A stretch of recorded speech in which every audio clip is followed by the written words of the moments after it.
মানুষ বানর থেকে এসেছে ধারণাটি একটি বিভ্রান্তিকর উপস্থাপন। বিবর্তনবাদ অনুসারে মানুষ সরাসরি বানর থেকে আসেনি।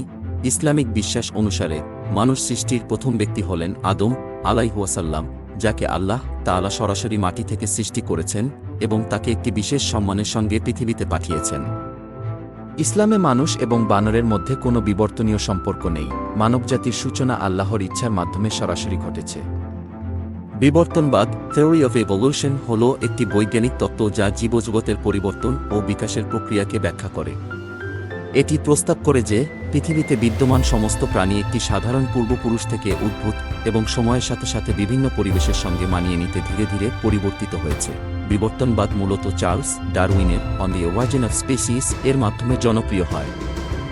এমনকি চার্লস ডারউইন নিজেই এটা বিশ্বাস করতেন না, এজন্য তিনি তার বন্ধু থমাস থমসনকে গালাপাগোস দ্বীপ থেকে একটি চিঠি লিখেন এবং বলেন যে এই বিবর্তনবাদ আমি নিজেই বিশ্বাস করি না, তবে আমি এই তত্ত্বের উপর ভিত্তি করে প্রাকৃতিক নির্বাচন, মিউটেশন, অভিযোজন, বংশগত বৈচিত্র্য ইত্যাদি ব্যাখ্যা করতে পারব।